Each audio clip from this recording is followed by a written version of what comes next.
Hello everyone, welcome to Come Sit at My Table. We're Tom and Melissa, and we're thrilled that you're here with us.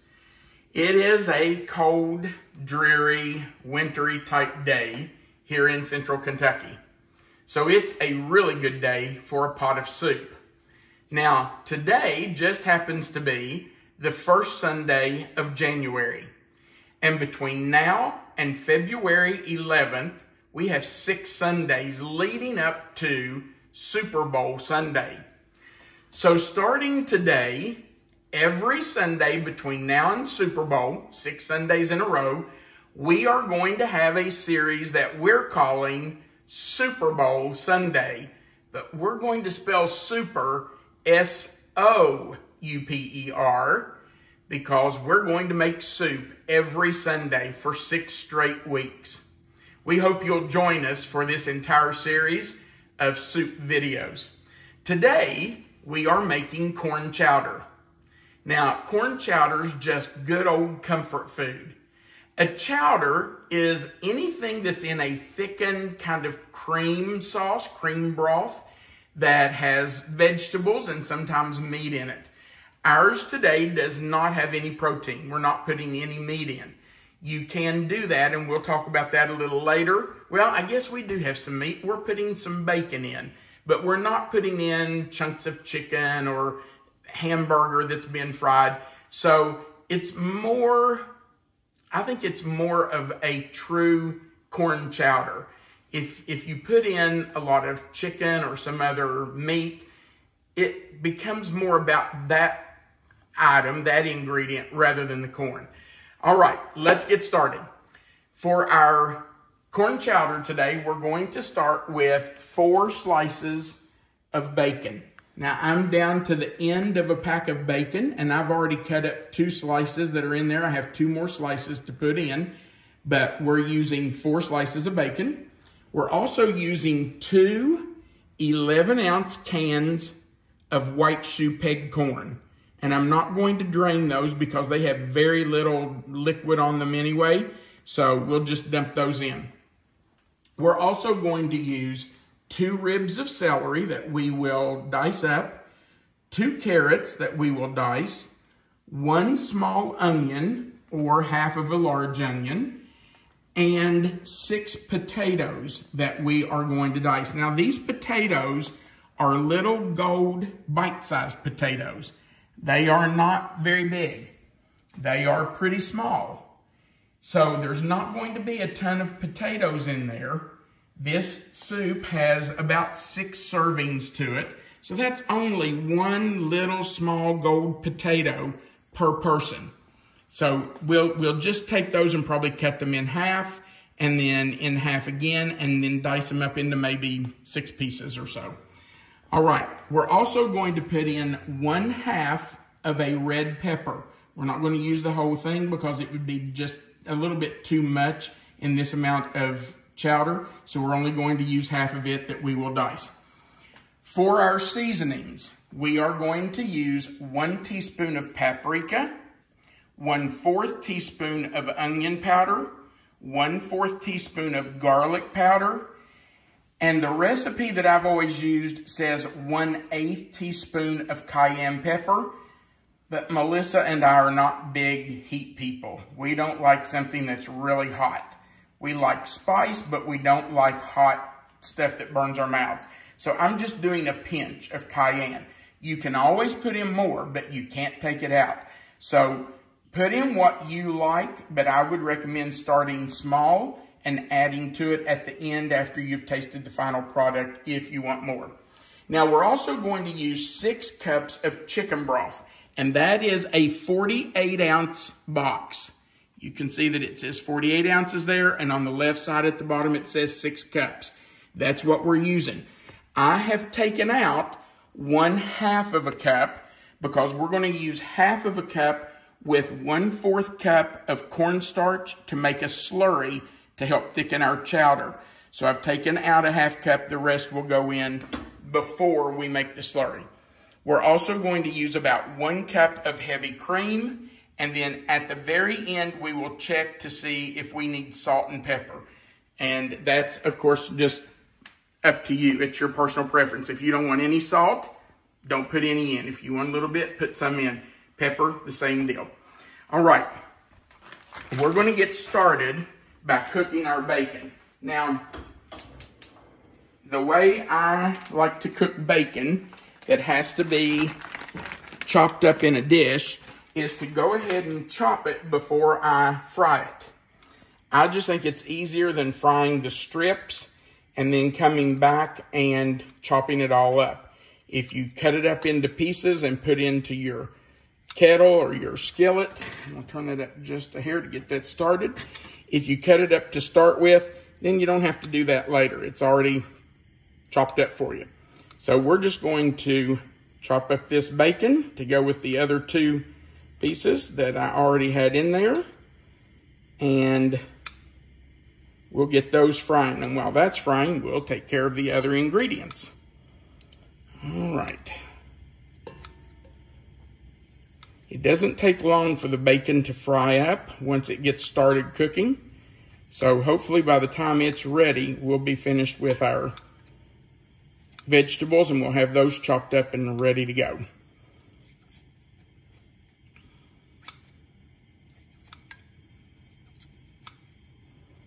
You can cut your bacon into whatever sizes you want. I like a pretty good sized piece of bacon. I want to know it's in there. All right, I've got to wash my hands now.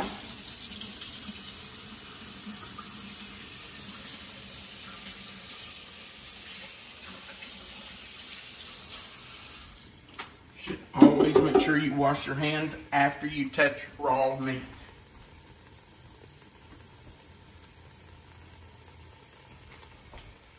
Now, I'm just going to give this a little bit of a stir. Make sure it coats the bottom of that Dutch oven with that bacon grease. And we will let it start cooking down and rendering that fat. Now, we will not drain the fat out of this after the bacon cooks. We're going to just leave that fat in there to cook our vegetables and to flavor our chowder. All right, so I'm going to chop up my celery here. And you just want small bite-sized pieces. You don't want huge chunks, but you don't want something that's going to just cook up and disappear in your chowder either. So just small bite-sized pieces. Okay. I don't think I got that one.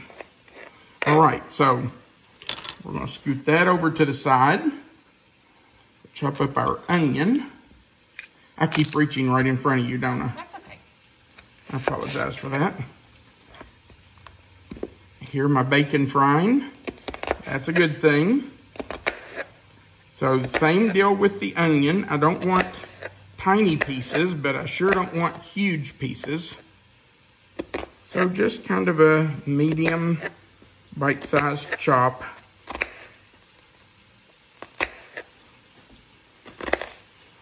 And of course, if you cut down through your onion from stem to tip, that helps to divide it into pieces. You know, an onion, well, that piece just came off. An onion is already in sections, so it's pretty easy to chop those up. I'm going to take these two pieces and put in my compost bin. While I'm over here, I'm going to stir my bacon.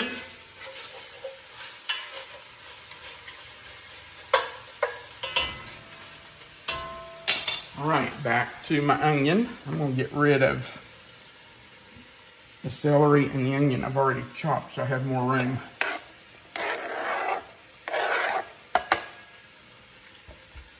All right, let's finish the onion.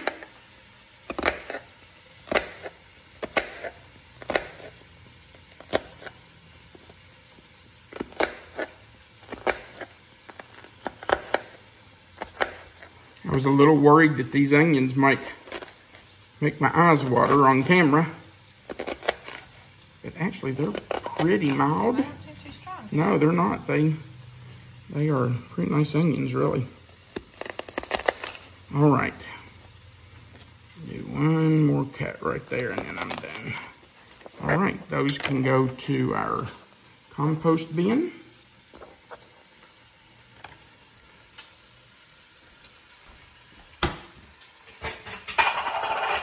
Leave the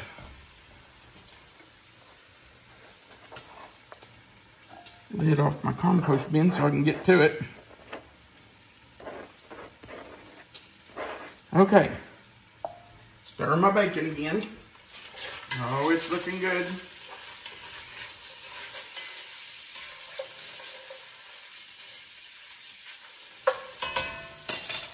All right, let's do our carrots. Now I've already washed my carrots and then I peeled them. And then after I peeled them, I'll wash them again. Just to make sure to get any dirt, sand, impurities off of there. And I'm just cutting them in half lengthwise and then cut them in half again. And then I'll just dice them up. Just put these up here where we can do it all at once. Makes it a little easier. Again, we just want something that would fit on a spoon. Something that's just a nice bite-sized piece.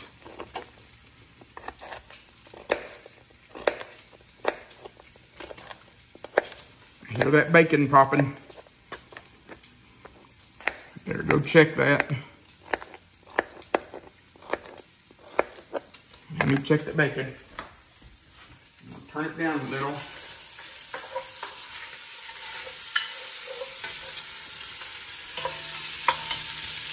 Coming right along. Looks pretty good. All right, let's go back and do our other carrot.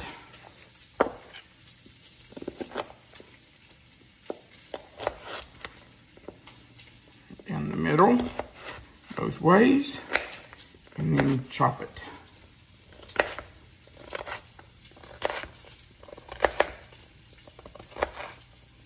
All right, that piece right there is a little big for me. And this one,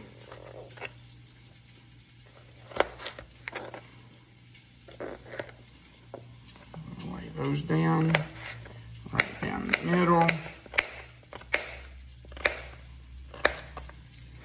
Is every piece the exact same size? No, and that's okay. You don't have to have them all exactly the same, but you want them fairly close so they all cook at the same rate. Okay, let's move those into our bowl. And we can put all these in together because they all go in at the same time.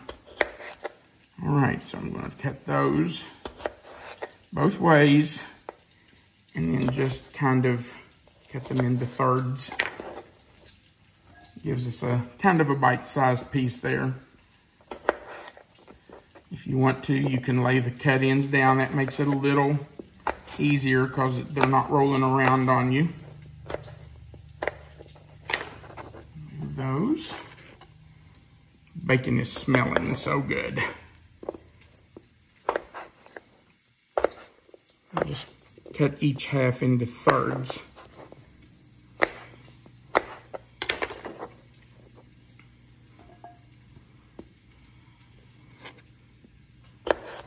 Technically, I think you're cutting each half into sixths. What did I say? Thirds. I know what you meant. Yeah. Good thing you pointed that out. Someone would not believe I ever taught math, huh? I know. I know what you meant, though. I know what you were thinking. Yeah. What I was thinking was I'm cutting each of these pieces into thirds, but yeah. I didn't make that very clear, did I? I knew what you were thinking, but... Well, you do. I You do. know what I'm thinking before I ever let say go. it. You usually finish my sentences. That's the times we do. Yeah, and I finish yours. I guess after you've been together 30 years. Starts to happen. You kind of know, ooh, here's a little end on that one. I'm going to cut that off. You start to know what each other's thinking before you say it, don't you? The funny thing is we can be in a crowd and I can just look at Melissa and I know what she's thinking. And she does the same for me. It's true. Okay. Those are all chopped. Now, I'm going to do the pepper. I like to take this stem end off, so I just cut it across and get that whole piece off there. That can go to the compost. And then for half of it, I'll just go down around the seeds, kind of like that. It just makes a nicer cut. You don't have so much pith to get out of there. So, and then just kind of bang it on the counter and it gets the seeds out. All right, let's chop it up.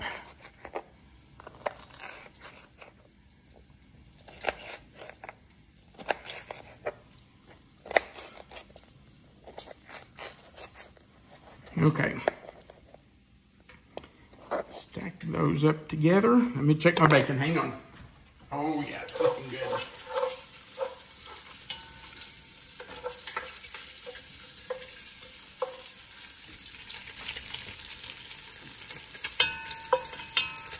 Fry, bacon, fry.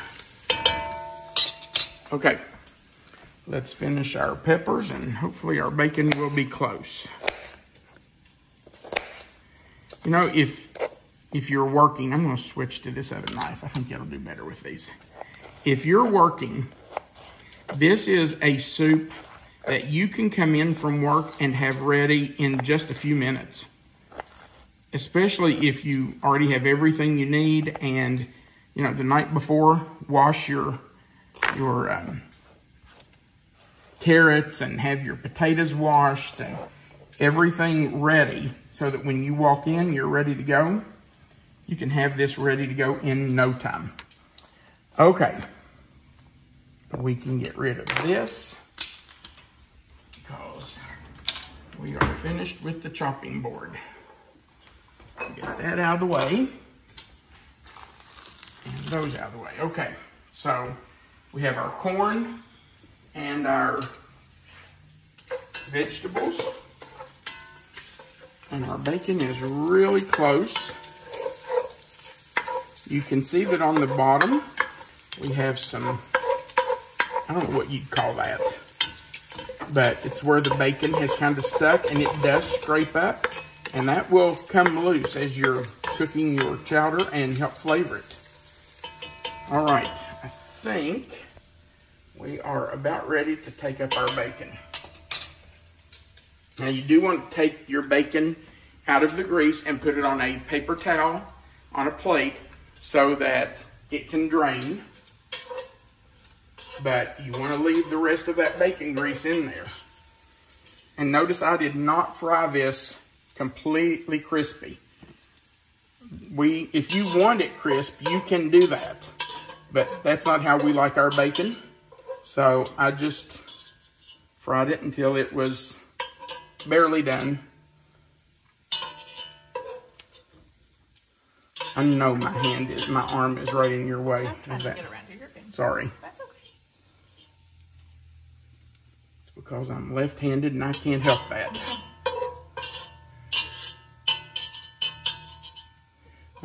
As much as my parents tried to change me when I was little, it did not happen. I'm surprised because your mom was a lefty. I think that's why she wanted to change me. She knew that there were many things that you were at a disadvantage for if you were left-handed. But it didn't work. They said they would take the rattle out of my hand and move it to the right hand, and instantly I put it back. All right, so we're going in with our vegetables. Make sure you get all those out of there. Now we're going to let those cook for about 5 to 7 minutes. Just until they start to get done. They don't have to be completely done because we are going to cook them for 15 to 20 minutes once we add the broth. So I'm just stirring it now to make sure that everything's got some bacon grease on it. That way nothing burns. It might start to brown a little bit and pick up that flavor off the bottom.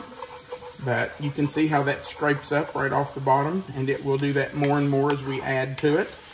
So we are going to cover this and let it cook for about 5 to 7 minutes on medium. I'll turn it up to about 5 or 6 on my stove. And once it has cooked for 5 to 7 minutes, we will come back to add the rest of it. We'll be right back. I set my timer for 7 minutes to cook the vegetables, and it's almost at the end of that cooking time. I did forget to tell you that if you want to use fresh corn for this, if it's in season and you can get fresh corn, you can certainly use that. You would need about 3 or 4 ears of corn to equal what's in these 2 cans. If you're using fresh corn, you will need to cut it off the cob. Of course, you'll take the husk and the silks off, wash it really well, cut it off the cob, and put it in with those other vegetables because it's not cooked.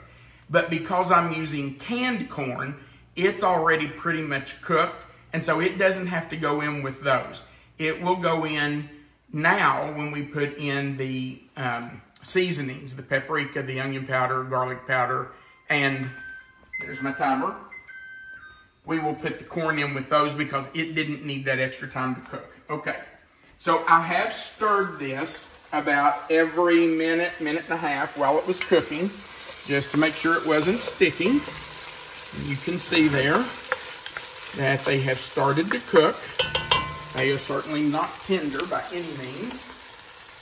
So I'm going to add my corn, and there's not much liquid on white Shoepeg corn, so I didn't worry with draining it. I just put that in too. Now I'm going to add our spices. Get all those in. And we will stir that and let that cook for about 30 seconds or so before we add the broth. And if you got any of those spices up on the side of your pan, like I did, just kind of slosh those vegetables around and get those spices off the side of the pan so they're coating your vegetables well. Just make sure that's all down in there. All right, we're going to let that cook. I'm going to turn that up just a hair since we put in those cans of corn. It's kind of cooled it down a little bit, so we need to get it started cooking again. So we've turned that up a little bit, and I can see now that it's bubbling down in there. So we know it's cooking again. We want to let those spices cook for just a few seconds before we add the broth. And we are adding almost 6 cups. The box of broth is 6 cups, but we took out half a cup, remember, because we need to make a slurry with our cornstarch to thicken it at the end.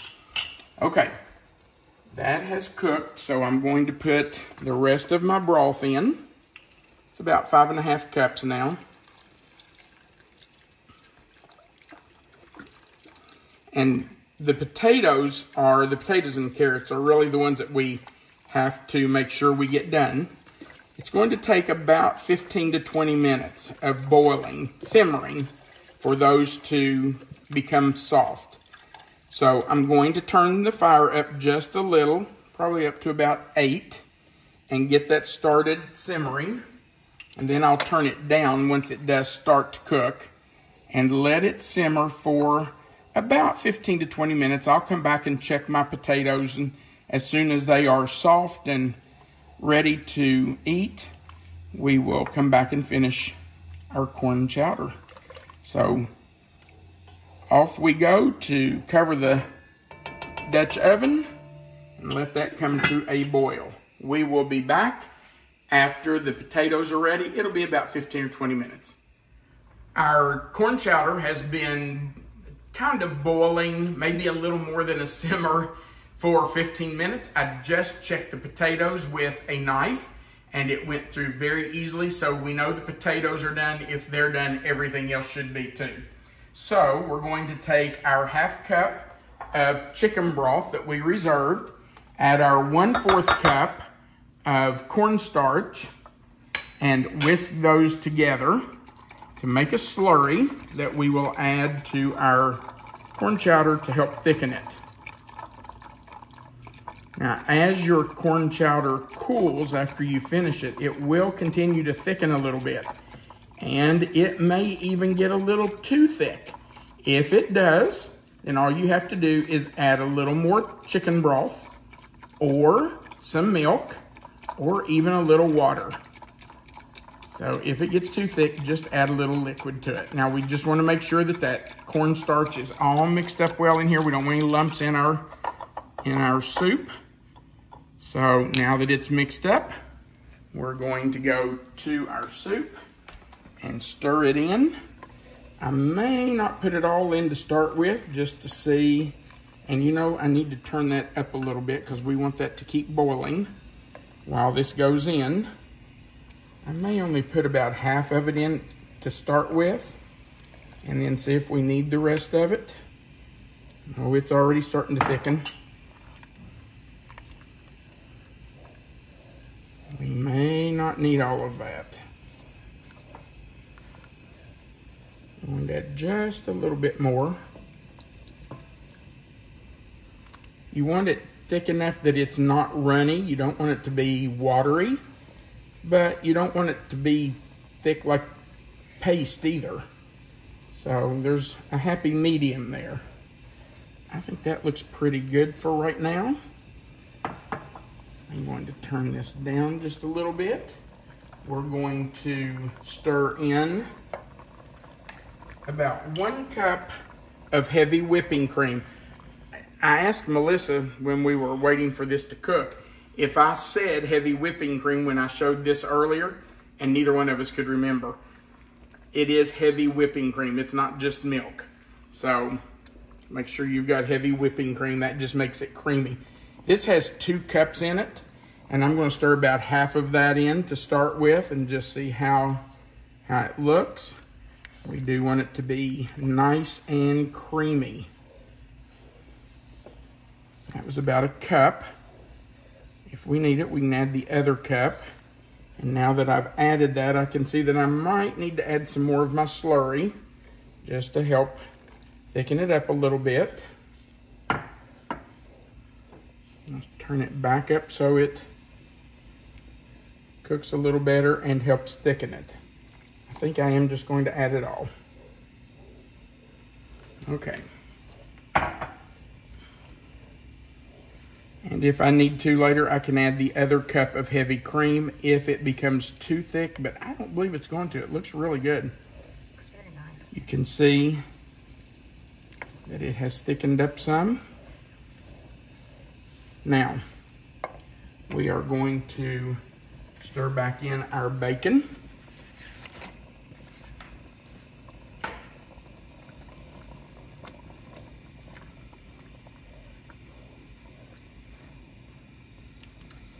And we will check it for saltiness and for pepper. I will tell you that corn and potatoes are notorious for needing salt. They do not have a lot of flavor. They are pretty bland. So I'm going to turn that down for just a second. I'm going to turn it down to low. Get a little bowl here so that we can check it for whether it needs salt or not. Of course, the bacon will add some salt. Oh my goodness, that looks so good. Look at that. It does look nice. Corn chowder. Get a piece of bacon, a piece of potato, a piece of celery, a piece of carrot, a piece of everything. You're gonna need a big spoon. Now remember, I've added no salt and no pepper at this point.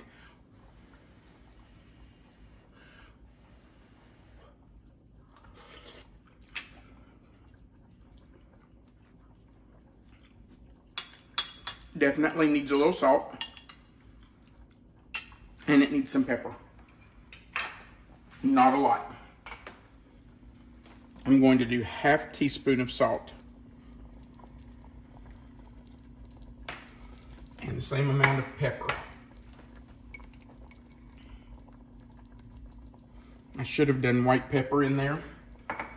This is not the time to think about that, is it? I don't think though, for us. Yeah, it won't matter because it's just us. If I was doing it for company, I would have wanted to use white pepper. And I feel like I could be totally wrong. Maybe it's my imagination. But I feel like white pepper's a little hotter than black pepper. So when I use white pepper, I go a little light. Oh, man. This smells so good. Remember that we are doing Super Bowl Sundays, S-O-U-P-E-R. This is just the first of 6 Sunday videos where we will do a soup. We will prepare a soup leading up to the Super Bowl. I'm going to get a different bowl. I think I'm going to enjoy this series. Soups are one of my favorite things in the winter. I know you love soup, especially in the winter. Okay, now that we have a little salt and pepper in it, let's try it again. You want to try a bite? I'm going to wait. It's a little hard to sample soup like this. It is. It's hard to do when you're on. It's going to make a delicious dinner. By the way, let's talk about what you can put with this. Something that would be really good with this is a pan of cornbread. Wow, cornbread and corn chowder. That's a great combination. You could also just do sandwiches with it.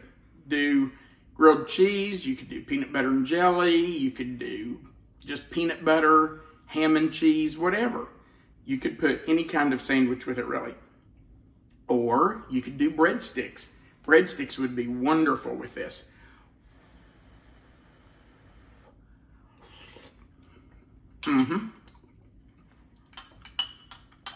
That's perfect. The right amount of saltiness, and I can taste the pepper. Just a little bit. I wouldn't put any more. All right, I'm going to turn that off because it is done. Now, Melissa has set up a playlist where she's going to add all of the videos, all 6 videos for our Super Bowl Sunday. So you can go to our homepage. Up at the top of the homepage, you'll see some little tabs you can click on, and I think it's the 4th one over that says playlist. I can't remember what they all are. Home, videos. I should know this. I'm very sorry, I don't. Playlist, I think, is 4th. Maybe community is 5th. But if you'll look at the top of our homepage, you'll see the tab that says playlist. If you click on it, it'll take you to another page that will have all of our videos grouped by their subject. And one of those groups is going to say Super Bowl Sunday. So you can click on it and you'll see all 6 of our recipes by the end of this series. Today, this is the only one that will be in there. But by February 11th, there should be 6 videos in that group. We sure would appreciate it if you'd go right below this video and click the like button and the subscribe button. Remember that right under the video where you see the title of this recipe, if you'll click in that box will expand. It's called a description box. Melissa always puts the written recipe for you right there so you'll have it written out, and our contact information is right under that recipe. Thank you so much for watching. We hope you enjoy Super Bowl Sundays with us as much as we're going to enjoy them. We do appreciate that you watch our videos and that you come sit at our table when we add a video. By the way, I don't want you to think that we're only adding videos on Sunday for the next 6 weeks. We're just adding soup videos on Sunday, but we will do other recipes, other videos throughout the week. So on Sunday, you'll find a soup recipe. The rest of the videos during the week, you'll find other things that, well, some of them you could even use on Super Bowl Sunday. All right, thank you so much. Remember, you are always welcome to come sit at my table. Have a great day.